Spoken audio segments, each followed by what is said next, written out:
Welcome to the chat on Newsday Amarillo and News Channel 10-2. I'm David Lovejoy. Good morning, everybody. I'm Rhonda Lawnert. And I'm Chuckalicious, Chuck Williams. And joining us this morning, our fourth musketeer. She's always here and likes to hang out. She sometimes sits in with us. Mrs. Hope Stokes from the Amarillo Convention and Visitors Bureau stops by this morning. Happy New Year, Ms. Hope. Happy New Year. What a great way to start off the new year than being here with you guys early in the morning. Love it. Was there sarcasm? That might be. No, genuinely, this is like one of the few times I like actually being up in the morning. I'm not a morning person, but this is fun. I do enjoy this. That was genuine. Thank you. Sure. We have a lot of people come on the show and talk about a lot of different things, and we try to keep up with what's going on in the community. And David was just talking about how, the Route 66 thing is coming. And we're just kind of, we think about it every now and then, but that's something that you don't forget. So tell us what's up with you and what is going on with the Route 66 and how are we progressing? Yeah, well, the latest update, we just placed in the top 10 for top events by USA Today. So we got number 7 for the first year ever having the event, and it being top 10 events in the United States through USA Today. I think I'd count that as a win, but we're certainly coming for number 1 in the near future. We've been planning next year's event since the day it ended last year. So we're pretty deep in the trenches on planning. We're looking forward to having the event again. It's going to be June 6th through 15th. So what does that make us, like 5-6 months out? Right. Yeah, it's coming on real quick, but we're very excited. I'm actually working with Travel Texas to bring in some German travel writers to have like a familiarization tour is what we call. They'll be attending the festival and going back to Europe and telling all their constituents about it. So, like I said, we're deep in planning, moving along great, and really excited just to make that event bigger and better every single year. When we're talking about making it bigger and better, it seems like on a daily basis somebody comes up with a new idea that nobody ever thought of before or that could be included in this celebration. What's up with that? In the planning of what's up with the planning of this? Is it taking on the idea every day, a new idea every day? So, we're trying to have a cutoff point for new ideas because they start getting hard to execute, but we're still far enough out and we want to include other events in the community. So this isn't just like the Visit Amarillo show. There's certainly the finale event that Amarillo National Bank sponsors. That's the last day in the historic district.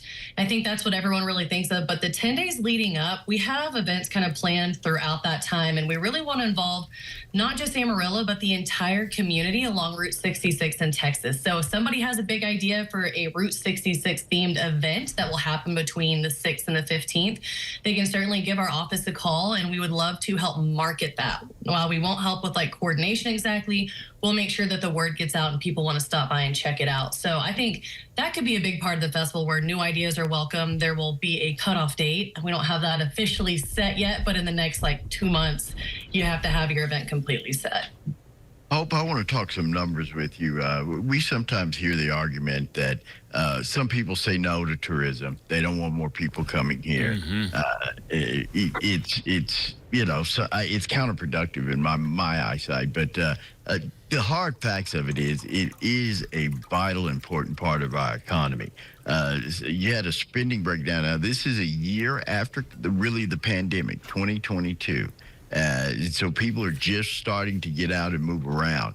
But visitors spend about $2,000 per minute in the city of Amarillo, $3 million a day, $91.6 million a month, and $1.1 billion in a year.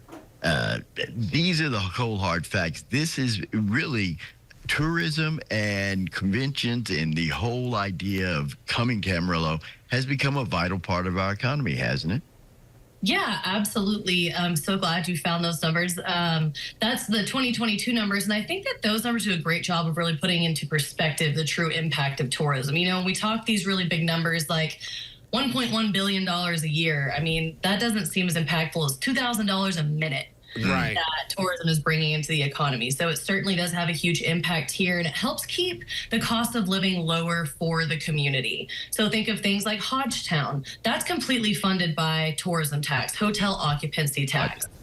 Those are amenities that the locals get to enjoy that the visitors are just footing the bill for. So I think that there's lots of great benefits to tourism in Amarillo, and part of our mission is being boots on the ground and making sure that not only our visitors know all the things we have to do, but also our locals. Again, I've preached it before, I'll keep preaching it forever. When you have a visitor come in town and a local tells them there's nothing to do here, they're probably going to leave sooner than later. And if we tell them all the great things going on, they'll probably extend their stay.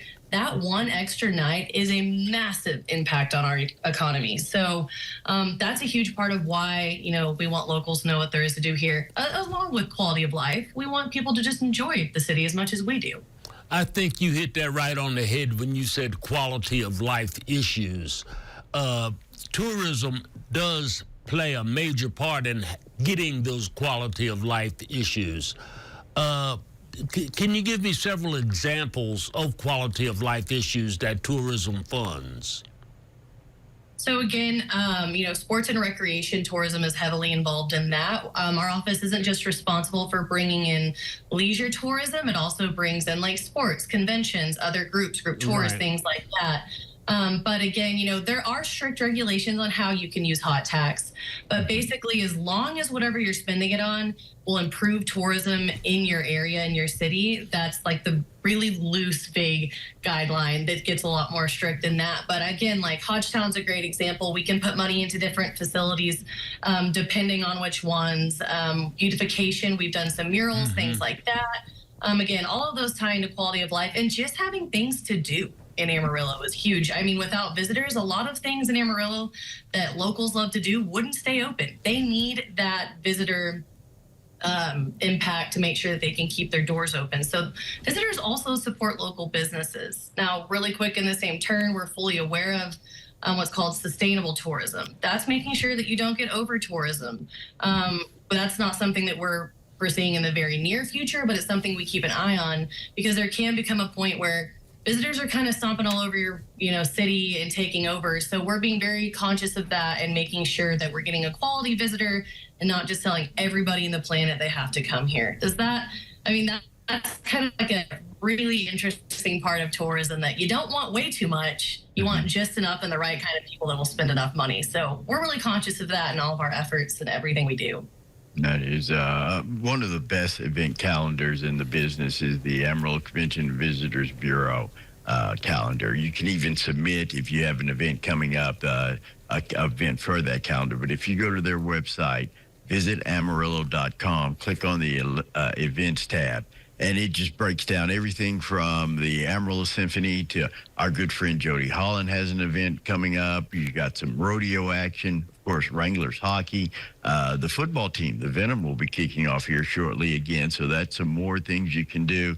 Anything from the MLK Discovery Center camp Right. to Brooklyn Nine-Nine Trivia Night. You can find it on their website.